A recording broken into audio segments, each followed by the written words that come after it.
Hi Virgo, welcome to your mid-March 2020 tarot and astrology reading. Coming to you from self-isolation. Oh, okay. So, let's start with an interesting one. Six of Swords, you are now moving to the next phase in your emotional life. Things are, believe it or not, going to become a bit calmer. You are moving from tumultuous times into a slightly more harmonious period. Seems odd, right? With your ruler Mercury sextiling Uranus, quite a surprising occurrence will be beneficial towards you.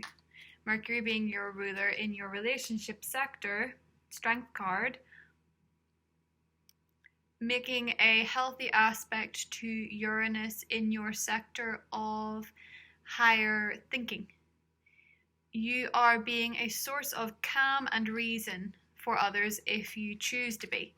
It's something that I advise that you should do. The new moon on the 24th makes a positive aspect to Saturn. Saturn shifting from your sector of creativity, fun, indulgence into Aquarius, which is your sector of work, habits, your house, sixth house. And so Saturn, that rules the world card, we begin a new cycle completely. So Virgo, in beginning this new cycle, it is, of course, time to acknowledge fresh energy. Ace of Wands, you will get your creative drive back. Page of Cups, Seven of Pentacles, Four of Swords, very, very appropriate for the time being, Queen of Wands, and the Magician, magic. To clarify the Magician, we have the Hermit and the Two of Cups. Wow. Draw one more, Ace of Cups. Just wanted to be sure. It's good to be sure. It's good to clarify these things. You know that better than anybody else. So, with Saturn moving out of your romantic sector, with the Sun moving out of your partnership sector, with the full moon just passed in your sign. Interesting. Interesting indeed. So Virgo,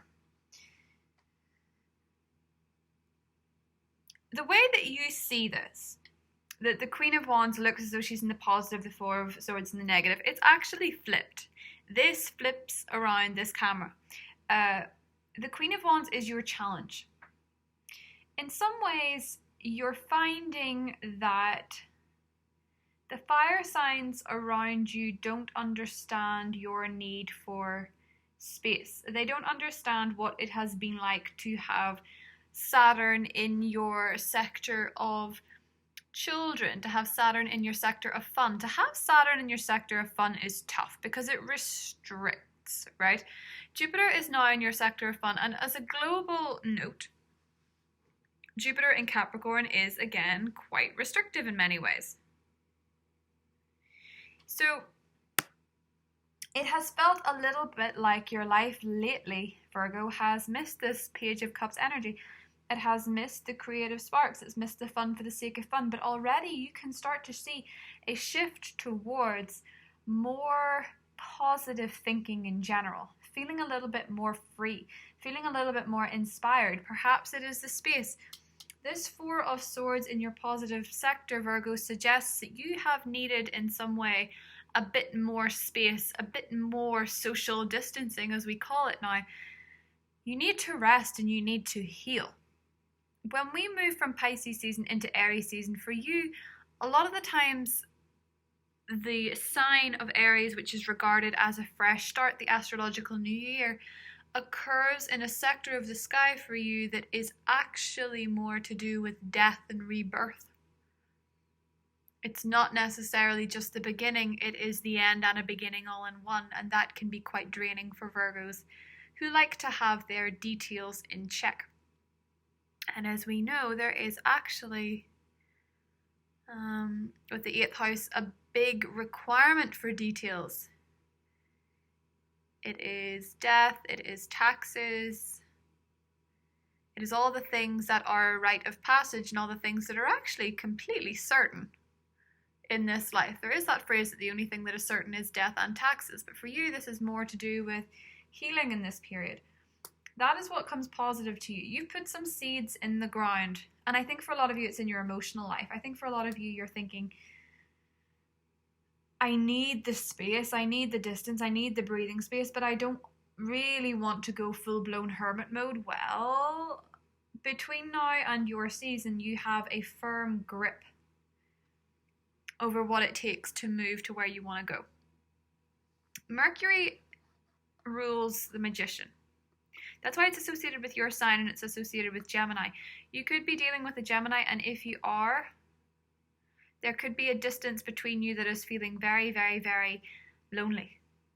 But what's beautiful, Virgo, is that space in your life, regardless of whether it's social isolation, regardless if it's because Mercury was retrograde in your relationship sector, space in your life is leading to more compatibility, more connection, and a deepening of a relationship or a relationship to come. Okay? Perhaps all you needed was a bit of time to yourself to get to grips with what it is that you wanted to bring about.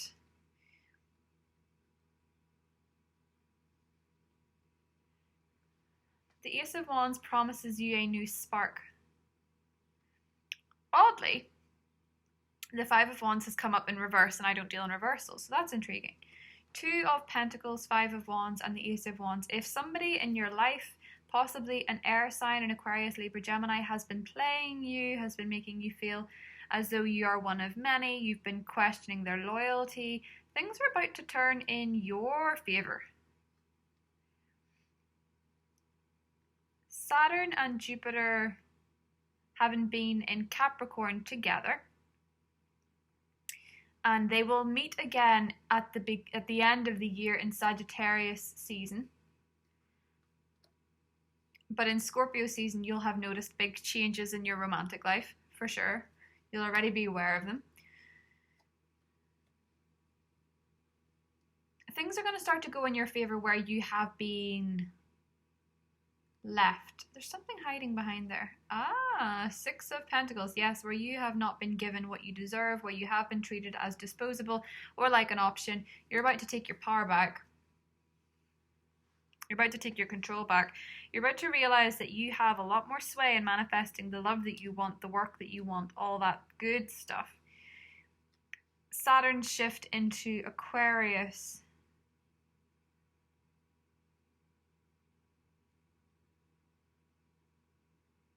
is going to feel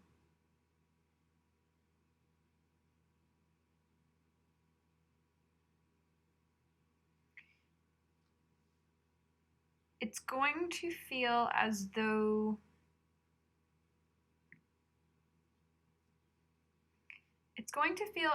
you understand your deeper purpose.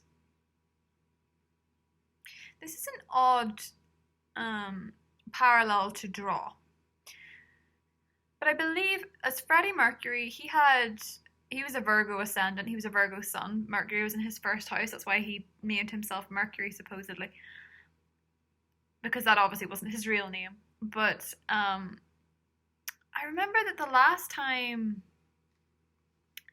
that Saturn was in Aquarius, because it was in Aquarius when I was born, and he died 10 days after I was born. And I'm just thinking it's interesting because Saturn would have been in his 8th house of death. And I'm not saying anybody's going to die, whatever. That's not my point in this whatsoever. But he himself was, of course, a trailblazer in many ways, but he was a trailblazer in awareness through death, ironically, but awareness nonetheless, in the HIV crisis. And as obvious at the moment, we have this health crisis with the coronavirus, and this channel is not designed to go into detail about things that are going to make people feel anxious. That's never been my way of doing. And this, again, is not anything to do with the concept of death or even the concept of ill health. It's to do with the awareness.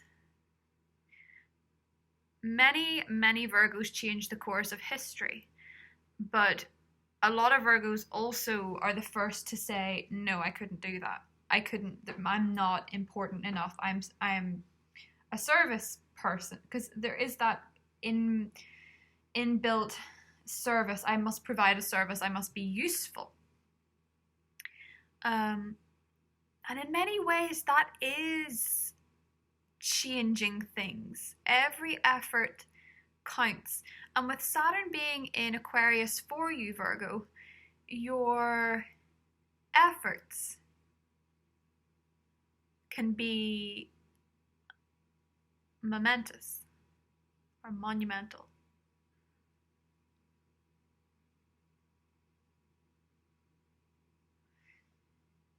The thing about the Hermit, and a lot of people fear the Hermit card, but I imagine as a Virgo you don't. It's the same way Scorpios feel about the Death card. The Hermit is all about the introspection. It's looking inward for answers, and it's realizing that the only thing that we can understand is that everything that is external has some link to within. A lot of what we have in our life is manifested. The Magician wants to tell you that if you're manifesting a certain way of life, a certain problematic fire sign reappearing, or a different type of partner appearing in different bodies, it doesn't quite work. The Hermit is asking you to look inward and see where you're maybe manifesting something in particular. A belief that things can only ever be a certain way, a belief that you can't change the world, that you can't contribute. Everybody's contribution counts. Some people's contribution takes off more than others, but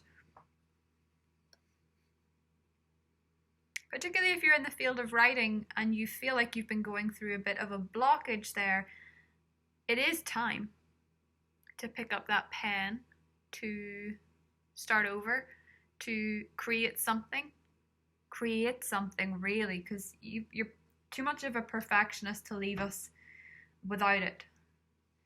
I know that J.K. Rowling is a Leo, but her moon is in Virgo. She gave the world Harry Potter, symbolized by the magician, magic. Doesn't everybody believe in magic? Because you see it all the time. It's not necessarily pulling rabbits out of a hat, but you see it. And then we get to the love. The Two of Cups and the Ace of Cups. The deepening of emotion.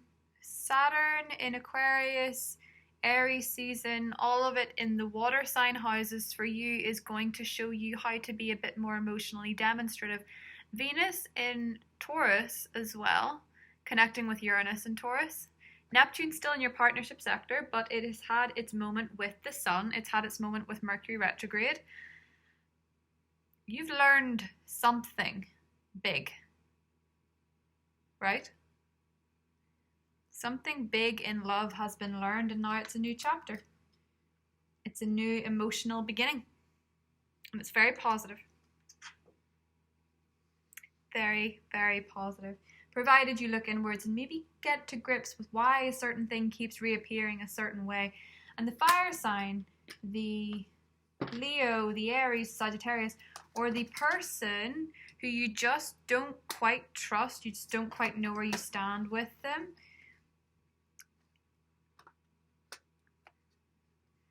they probably feel a little bit like keeping their options open, or that you are. And if that is the case, Virgo, don't you think you've learned something by now to not keep yourself in that position? By the end of Pisces season, you'll know if you want to be in a relationship with that person or not. By the end of Mercury in Pisces, you will for sure know. By the end of April, you will be without doubt whether or not this is for you. And even if it's not, something brighter this way comes. I love you guys very much. Stay healthy, stay safe, and stay calm. the astrology of the moment is that not everything else is as it seems anyway. For you, that's mostly to do with your romantic life, but in general, beautiful love and connection is going to come out of all of this. 2020 is a year where we see what truly matters, we see what connections truly matters, and we have a rapid decline in the amount of game playing and fuckre in love. Trust me. Love you guys. Bye.